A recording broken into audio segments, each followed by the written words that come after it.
സുപ്രധാനപ്പെട്ട ഒരു വ്യവസ്ഥയാണ് ജനാധിപത്യം എന്ന് പറയുന്നത്. ജനാധിപത്യത്തിന്റെ കാവലാളുകളായിട്ടാണ് നമ്മൾ മാധ്യമങ്ങളെ കണ്ടിരുന്നത്. പക്ഷേ പുതിയ കാലത്ത് നമ്മുടെ രാജ്യം, ജനാധിപത്യ ഇന്ത്യ, വളരെ വിഷമകരമായ ഏകാധിപത്യ പ്രവണതയിലൂടെ കടന്നു പോകുന്ന ഒരു കാലഘട്ടമാണ്. രാഷ്ട്രീയത്തെ കുറിച്ച് ഇപ്പൊ ഇവിടെ പറഞ്ഞു കഴിഞ്ഞു. ഒത്തുതീർപ്പ് രാഷ്ട്രീയവും അതുപോലെ രാഷ്ട്രീയ നിരക്ഷരത, അത് വേറെ വലിയൊരു കാര്യമാണ്. അതൊക്കെ ഒരു ഒറ്റയ്ക്ക് സംസാരിക്കേണ്ട, അതായത് അത് മാത്രം എടുത്ത് സംസാരിക്കാൻ തന്നെയാണ്. രാഷ്ട്രീയ നിരക്ഷരത വല്ലാതെ പിടിമുറുക്കിയിട്ടുണ്ട്. അതുപോലെ വർഗീയത, കോർപ്പറേറ്റ് മൂലധനം, ഇങ്ങനെ നമുക്ക് ഒരുപാട് പ്രതിസന്ധികളാണ് നമുക്ക് ചുറ്റുമുള്ളത്. അപ്പൊ അങ്ങനെയുള്ള ഒരു കാലഘട്ടത്തിൽ നമ്മൾ സാഹിത്യം മാത്രം ചർച്ച ചെയ്യും. ഇപ്പൊ മാധ്യമങ്ങൾക്ക് ശക്തിയുമുണ്ട്, ദൗർബല്യവുമുണ്ട്. ഇതൊക്കെ നമ്മൾ 3 കാര്യമാണ് ഞാൻ ഇന്ന് സംസാരിക്കാൻ വേണ്ടി വിചാരിച്ചിട്ട് വന്നിട്ടുള്ളത്. അതിലൊന്ന്, സ്വതന്ത്ര മാധ്യമ പ്രവർത്തനത്തിന് പുതിയ കാലത്ത് എത്രമാത്രം പ്രസക്തി ഉണ്ട് എന്നുള്ളതാണ്. നമ്മളിപ്പോ ജേർണലിസം കോളേജിലൊക്കെ കുട്ടികളെ പഠിപ്പിക്കുമ്പോൾ സ്വതന്ത്ര മാധ്യമ പ്രവർത്തനത്തെ കുറിച്ചും മാധ്യമ ധർമ്മങ്ങളെ കുറിച്ചും ഒക്കെ പഠിപ്പിക്കാറുണ്ട്. അപ്പൊ ആ പഠിപ്പിക്കുന്നതും അത് തന്നെയാണോ നടപ്പിൽ വരുന്നത് എന്നുള്ളത് ആലോചിക്കേണ്ട ഒരു വിഷയമാണ്. മറ്റൊന്ന്, മാധ്യമങ്ങളുടെ ധർമ്മത്തിൽ നിന്ന് വ്യതിചലിച്ച് പോകുമ്പോൾ ഉണ്ടാവുന്ന പ്രശ്നങ്ങളെ കുറിച്ചാണ്. മറ്റൊന്ന് തീർച്ചയായും ഓൺലൈൻ മാധ്യമ പ്രവർത്തനത്തെ കുറിച്ചാണ്. ഈ 3 കാര്യങ്ങളെ കുറിച്ച് മാത്രമേ ഇന്ന് പറയുന്നുള്ളൂ. ഇന്ത്യയിൽ സ്വതന്ത്ര മാധ്യമ പ്രവർത്തനം സാധ്യമല്ലാത്തൊരു കാലഘട്ടമാണ്. നമ്മള് പറയാറുണ്ട് ഏറ്റവും വലിയ ജനാധിപത്യ രാജ്യമാണ് ഇന്ത്യ എന്ന്. പക്ഷെ ഇന്ത്യയിലെ മാധ്യമ സ്വാതന്ത്ര്യത്തിന്റെ കണക്കിൽ ഇന്ത്യ 159-ാം സ്ഥാനത്താണ്. നമുക്കും മുമ്പിലാണ് പാകിസ്ഥാന്റെ സ്ഥാനം. അപ്പോ അങ്ങനെ ഒരു അവസ്ഥയിലാണ് ഇന്ത്യൻ മാധ്യമ പ്രവർത്തനം എത്തിച്ചേർന്നിട്ടുള്ളത്. മറ്റൊന്ന് പെയ്ഡ് ജേർണലിസമാണ്. പെയ്ഡ് ജേർണലിസം എല്ലാവർക്കും അറിയാം. ഇപ്പൊ ഇവിടെ കൂടിയിരിക്കുന്ന ആളുകളോട് അധികം വിശദീകരിക്കേണ്ട കാര്യമില്ല. ഇപ്പൊ എല്ലാ കാലത്തും നമ്മൾ സൂക്ഷിച്ചു പോന്നിരുന്ന ജനാധിപത്യം, മതേതരത്വം എന്നൊക്കെ പറയുന്നത് അതൊക്കെ നമ്മുടെ വലിയ മൂല്യങ്ങളാണ്. ഇതൊക്കെയും കാറ്റിൽ പറക്കുന്ന രീതിയിലുള്ള പ്രവർത്തനങ്ങളാണ് ഈ പെയ്ഡ് ജേർണലിസം വഴി സംഭവിക്കുന്നത്. അപ്പൊ അതല്ലാത്ത ഒരു മാധ്യമ പ്രവർത്തനം ഇവിടെ ഉണ്ടായിരുന്നു. ഇത് കണ്ടെന്നിരുന്നു കൂട്ടമരണം കാത്തു കഴിയുന്ന ഒരു ആദിവാസി കോളനി എന്ന് പറയും. അപ്പൊ ഒരു പണിയ കോളനിയിൽ അന്ധവിശ്വാസങ്ങൾ ആണ് ഇവരൊക്കെ ഭരിക്കുന്നത്. വിദ്യാഭ്യാസം ഇല്ലാത്തവരെ ഭരിക്കുന്നത് അന്ധവിശ്വാസമാണ്. ഇപ്പൊ ആശുപത്രികളിലൊന്നും പോവാതെ യഥാർത്ഥത്തിൽ ഭക്ഷണം കഴിക്കാതെ കഴിഞ്ഞിരുന്ന പണിയ കുടുംബങ്ങളിലെ അവസ്ഥകളെ പൊതുജന മധ്യത്തിൽ എത്തിക്കുക. ഞങ്ങളുടെ പ്രധാന ഉത്തരവാദിത്തം മാധ്യമങ്ങൾ ജനങ്ങളെ ഉത്ബുദ്ധരാക്കുക എന്നുള്ളതാണ്. പക്ഷെ ഉത്ബുദ്ധരായ ജനങ്ങൾക്ക് ആവശ്യമുള്ള എന്തെങ്കിലും ഇപ്പോ മാധ്യമങ്ങൾ കൊടുക്കുന്നുണ്ടോ എന്നുള്ളതാണ് വേറൊരു കാര്യം. അപ്പൊ നമുക്കറിയാം, നമുക്ക് പഴയ കാലം എങ്ങനെയുള്ളതായിരുന്നു. ഒരു കാലത്ത് പത്രങ്ങളും റേഡിയോകളും ഒക്കെ ഉണ്ടാക്കിയെടുത്ത ഒരു വിപ്ലവം, വിജ്ഞാന വിപ്ലവം ഉണ്ടായിരുന്നു. അച്ചടിയിലൂടെ പണ്ട് മഴ പെയ്യുന്നത് ഇന്ദ്രൻ വജ്രായുധം വീശുമ്പോഴാണെന്നും പിന്നെ അതുപോലെ വസൂരി പോലുള്ള അസുഖങ്ങളൊക്കെ വരുന്ന സമയത്ത് മാരിയമ്മയ്ക്കും മറ്റും ഹോമങ്ങളൊക്കെ നടത്തിയൊക്കെ ജീവിച്ചിരുന്ന ഒരു തലമുറ ഉണ്ടായിരുന്നു. അപ്പൊ ഇതിൽ നിന്നെല്ലാം എത്ര പത്രങ്ങളിലൂടെ എത്ര പത്രാധിപന്മാരിലൂടെ ഒക്കെയാണ് നമ്മുടെ നാട് ജാതീയതയിൽ നിന്നും അതുപോലെ പലതരത്തിലുള്ള അന്ധവിശ്വാസങ്ങളിൽ നിന്നുമൊക്കെ മോചിക്കപ്പെട്ട് സാക്ഷരരായി മാറിയത്. റേഡിയോ ഒരു അനൗദ്യോഗിക സർവകലാശാല തന്നെയായിരുന്നു.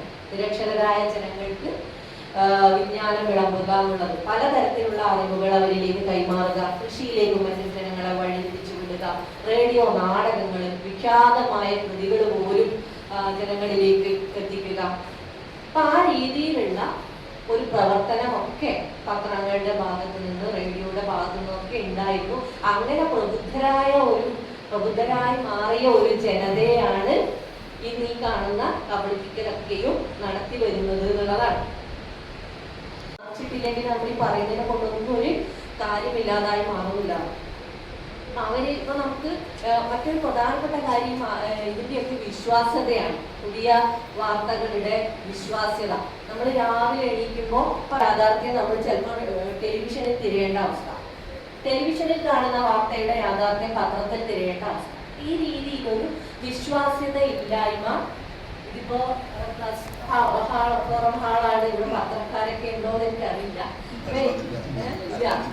അപ്പൊ ഈ രീതിയിൽ അപ്പൊ ഇതല്ലേ യഥാർത്ഥത്തിൽ വാർത്തയാണോ എന്ന് നമുക്ക് സംശയം വരുന്ന ഒരു കാലഘട്ടം. അവതാരകരുടെ വസ്ത്രധാരണത്തിലും ഒക്കെ മാറ്റം മാറും. ഇപ്പം ഈ മരമുറി വാർത്തയൊക്കെ വായിച്ചത് ഞാൻ നോക്കുകയാണ്.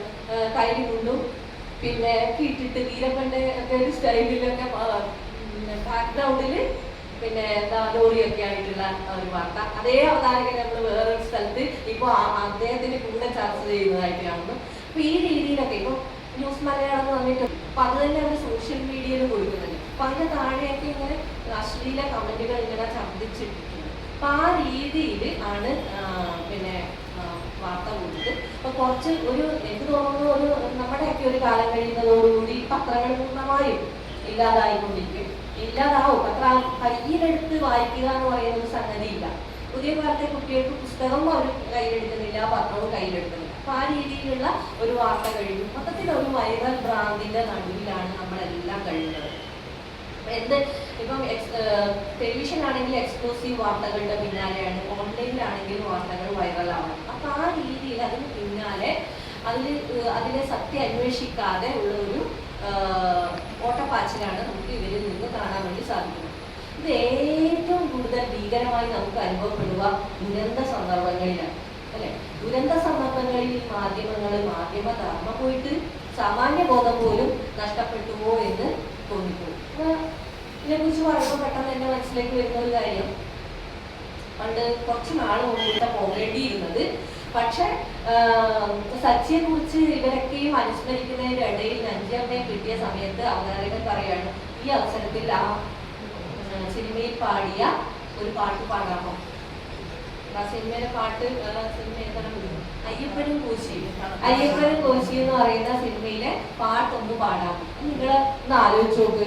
ആ ഔചിത്യ ബോധം, ആ അവതാരകന്റെ ഔചിത്യ ബോധം എത്രത്തോളം ഉണ്ട് വീട്ടുകാരുടെ അടുത്തേക്ക് പോകുന്ന മാധ്യമങ്ങളെ നമ്മൾ കാണുന്നത്. അപ്പൊ അങ്ങനെ ഒരു സാമാന്യ ബോധം, ഔചിത്യമില്ലായ്മ ഉണ്ട്. കഴിഞ്ഞ ദിവസം ഞങ്ങളുടെ കോളേജിൽ സംസാരിക്കാൻ വന്ന ഒരാള് കുട്ടികളോട് പറഞ്ഞു, നിങ്ങൾക്കൊക്കെ നല്ല അറിവുണ്ട്, എന്നെക്കാളൊക്കെ അറിവുണ്ട്, പക്ഷെ നിങ്ങൾക്കുള്ള ഒരു കുറവ് ഞാൻ സത്യസന്ധമായി പറയട്ടെ, വകതിരിവ് എന്ന് പറയുന്ന ഒരു സംഭവം ഞങ്ങളുടെ തലമുറയ്ക്ക് ഉണ്ടായിരുന്നു. അധ്യാപകനായിട്ടും അച്ഛനായിട്ടും ആ രീതിയിലുള്ള ഒരു ഔചിത്യബോധത്തോടെയുള്ള ഒരു പെരുമാറ്റം നഷ്ടപ്പെട്ടു. ഞാനതിനെ എന്ന ഒരു സംഭവമുണ്ട് അല്ലെ, നമ്മൾ പാലിച്ചു വന്നിരുന്ന ഒരു സംഗതി, അത് പലപ്പോഴും മാധ്യമങ്ങൾക്ക് നഷ്ടമാവുന്നുണ്ട്. അത് കൂടുതലും അത് വെളിവാവുന്നത് ഏതെങ്കിലും പിന്നെ കൊലപാതകങ്ങളോ സ്ത്രീകൾ വിഷയമായിട്ട് വരുന്ന അവസരങ്ങളിലോ, അതിനെയൊക്കെ വേറെ ഒരു ആംഗിളിലാണ് ക്യാമറകൾ ഫോക്കസ് ചെയ്യുന്നത് പോലും. സ്ത്രീകളൊക്കെ ഇരകളായിട്ടൊക്കെ വരുന്നത്, ഇപ്പം ഭാവനയുടെയൊക്കെ കേസ് നമ്മൾ കണ്ടതാണ്, ഓരോ നാൾ കൊണ്ടാടി, പക്ഷെ അതിന് നീതി കിട്ടിയോ അത് ഇല്ലതാണ്. ആ രീതിയിലുള്ള റേറ്റിങ്ങിന് വേണ്ടിയിട്ടുള്ള മത്സരം വല്ലാതെ മാധ്യമങ്ങളിൽ കൂടിപ്പോയിട്ടുണ്ടെന്നാണ്. പിന്നെ അതുപോലെ ഓൺലൈൻ മാധ്യമം, ഇപ്പൊ കുട്ടികൾക്കൊക്കെ മാധ്യമം എന്ന് പറഞ്ഞു കഴിഞ്ഞാൽ അത് ഓൺലൈൻ മാധ്യമമാണ്. അവർ രാവിലെ മുതൽ 24 മണിക്കൂർ കയ്യിൽ ഫോണാണ്. അപ്പൊ ഓൺലൈൻ മീഡിയയുടെ അവസ്ഥയെ കുറിച്ച് നമുക്ക് വളരെ പരിതാപകരമെന്ന് പറയുന്നുള്ളൂ. ഇപ്പൊ കഴിഞ്ഞ ദിവസം തന്നെ ഗുരുവായൂരിൽ ഒരു സ്ത്രീ മരണപ്പെട്ടു. എല്ലാവരും ആ വാർത്ത കണ്ടിട്ടുണ്ടാവും. അങ്ങനെ ക്രൂരമായി കൊല ചെയ്യപ്പെട്ട ഒരു സ്ത്രീ പറയാണ്. അപ്പൊ അതിനെ മൈക്കും പ്രചാരണവും കൊടുക്കുകയാണ് ഓൺലൈൻ മാധ്യമങ്ങൾ മുഴുവൻ ചെയ്തത്. അപ്പൊ അതിന്റെ അടിയിലൊക്കെ വരുന്ന കമന്റുകൾ നമുക്ക് വായിക്കാൻ വേണ്ടി സാധിക്കില്ല. പലതരത്തിലുള്ള ഒരു മനോരോഗം. അപ്പോൾ നമുക്ക് ഒരു സ്ത്രീ ക്രൂരമായി കൊല ചെയ്യപ്പെട്ടപ്പോൾ അതിൽ അനുശോചിക്കാനോ അല്ലെങ്കിൽ ആ ദുരന്തത്തിൽ അപലപിക്കാനോ അല്ല നമ്മുടെ മനസ്സ് പോകുന്നത്. ആ ഒരു മനഃശാസ്ത്രം നമ്മൾ വളരെയധികം ഗൗരവത്തോടുകൂടി കൈകാര്യം ചെയ്യേണ്ട ഒരു കാര്യമാണ്. അപ്പൊ ആ ഒരു അത് പിന്നെയും അത് ചെയ്യാനുള്ള ഒരു ത്വരയല്ലേ സമൂഹത്തിലേക്ക് അത് കൊടുക്കുക എന്നുള്ളതാണ്. ഏറ്റവും സങ്കടകരമായ ഒരു കാര്യം, അതിന്റെ സത്യാവസ്ഥ വിശദീകരിക്കാൻ ആ സ്ത്രീന് ഇല്ല എന്നുള്ളതാണ്. ആരാണ് അവർക്ക് വേണ്ടി സംസാരിക്കുക? അപ്പൊ ആ ഒരു മൃതദേഹത്തെയാണ് ഓൺലൈൻ മാധ്യമങ്ങൾ അപമാനിച്ചു വിട്ടത്. ഇതൊക്കെ കണ്ടും കേട്ടുമാണ് നമ്മളുടെ ഒരു തലമുറ വളർന്നു വരുന്നത്. അതുകൊണ്ട് തന്നെ അത് വളരെയധികം ഗൗരവമുള്ളതാണ്. കാരണം നിരന്തരം വാർത്തകളുടെ ഒരു പ്രവാഹമാണ് നമുക്ക് ചുറ്റുണ്ടാവുന്നത്. അതിൽ നിന്ന് ശരിതെറ്റുകളെ വേർതിരിച്ചറിയുക എന്നുള്ളത് നമ്മുടെ തലമുറയെ പഠിപ്പിക്കേണ്ട ഒരു പാഠം തന്നെയാണ്. അതുപോലെ ഈ മാധ്യമങ്ങളുടെ കാലത്ത് നമ്മൾ ജനാധിപത്യത്തിന്റെ 4ാം തൂണെന്നാണ് മാധ്യമങ്ങളെ പറയാറ്. അതിൽ തന്നെ മാധ്യമങ്ങൾ ഇപ്പോൾ പല മാധ്യമങ്ങളും പല രാഷ്ട്രീയ മത അജണ്ടകളെ പിൻപറ്റിക്കൊണ്ട് സ്ഥാപിത താല്പര്യങ്ങളിലൂടെ മാത്രമാണ് പ്രവർത്തിക്കുന്നത് എന്നുള്ളതാണ്. വാർത്ത തിരഞ്ഞെടുത്ത് അത് ഡെസ്കിലെത്തിച്ച് അത് എപ്പോൾ ഏത് പേജിൽ അല്ലെങ്കിൽ ഏത് സമയത്ത് കൊടുക്കണം എന്നൊക്കെയുള്ളത് ചീഫ് റിപ്പോർട്ടർ ചീഫ് എഡിറ്ററിലൂടെ തീരുമാനിക്കപ്പെട്ടിട്ടൊക്കെയാണ് നമ്മുടെ മുമ്പിൽ നേരത്തെ വാർത്തകൾ എത്തിക്കൊണ്ടിരുന്നത്. പക്ഷെ ഇപ്പൊ എന്ന് പറഞ്ഞാൽ ബ്രേക്കിംഗ് ന്യൂസ് ആണ്, അതൊന്നും ശ്രദ്ധിക്കുന്നില്ല. അതുപോലെ ഓൺലൈനിലാണെങ്കിൽ ഈ എഡിറ്റർമാരില്ല. നമുക്ക് ആർക്കും എന്ത് വാർത്ത വേണമെങ്കിലും കൊടുക്കാന്നുള്ളതാണ്. അപ്പൊ അതുകൊണ്ട് തന്നെ എന്താണ് ഈ ഓൺലൈൻ മാധ്യമങ്ങളെ വളരെ ശ്രദ്ധയോടുകൂടി ജാഗ്രതയോടുകൂടി നമ്മൾ കൈകാര്യം. ശരിക്കും പറഞ്ഞാൽ ഓൺലൈൻ മാധ്യമങ്ങളെ വളരെ സന്തോഷത്തോടു കൂടിയാണ് ലോകം വരവേറ്റിരുന്നത്. അതിന്റെ അവസ്ഥ ഈ രീതിയിലായിപ്പോയി. കാരണം ഒരുപാട് ഗുണങ്ങളും ഓൺലൈൻ മാധ്യമങ്ങൾക്കുണ്ട്. പിന്നെ നമ്മളിപ്പോ ദുരന്തങ്ങളൊക്കെ ഉണ്ടായ സമയത്ത്, കോവിഡൊക്കെ വന്ന സമയത്ത് നമ്മുടെ ഔപചാരിക വിദ്യാഭ്യാസം പോലും നമ്മൾ അതിലൂടെ നടത്തിയതാണ്. ധാരാളം ഗുണങ്ങളുണ്ട്, മൾട്ടിമീഡിയ സാധ്യതകളുണ്ട്, വെർച്വാലിറ്റി ഉണ്ട്, സത്വരത എന്നൊക്കെ പറയുന്ന ധാരാളം ഗുണങ്ങളുണ്ട്. ഏറ്റവും പ്രധാനപ്പെട്ട ഗുണം ഒരു ഇന്ററാക്ഷൻ, വിമുഖമായ ഇന്ററാക്റ്റീവ് സാധ്യതകളുള്ള ഒരു മാധ്യമമാണ് ഓൺലൈൻ മാധ്യമങ്ങൾ എന്നുള്ളതാണ്. പക്ഷേ നന്നായിട്ട് ഉപയോഗപ്പെടുത്തേണ്ട ഒരു മാധ്യമം ഇപ്പോൾ വളരെ മോശമായ രീതിയിലേക്ക് പോകുന്ന ഒരവസ്ഥയാണ് ഇന്നുള്ളത്.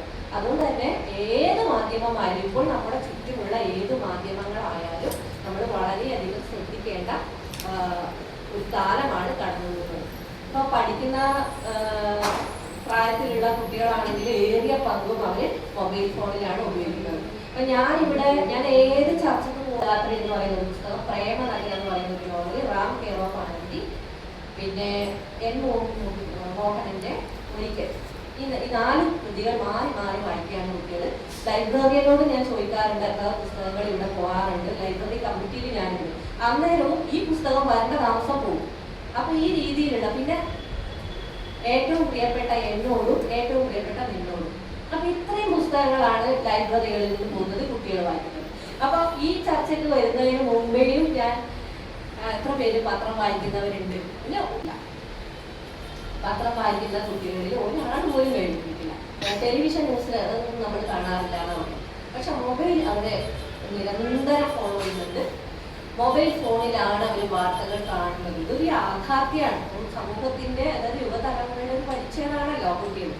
അപ്പോൾ ആ കുട്ടി ഒരു അവയവമായിട്ട് മാറിയിട്ടുണ്ട്. അപ്പോൾ അതിന്റെ ആരോഗ്യപരമായ വശം വേറെ വലിയൊരു വിഷയമായിട്ട് എപ്പോഴെങ്കിലും ചർച്ചയ്ക്ക് എടുക്കണമെന്നാണ് എനിക്ക് പറയാനുള്ളത്. ഈ ലഹരി പോലുള്ള അവസ്ഥയും ഈ മൊബൈൽ ഒരു ലഹരിയായിരിക്കുന്ന ഒരവസ്ഥയും. കാരണം കുട്ടികൾ നമ്മുടെ മുന്നിലിരിക്കുന്നത് ഒരു അർദ്ധമയക്കത്തിലാണ് പലപ്പോഴും.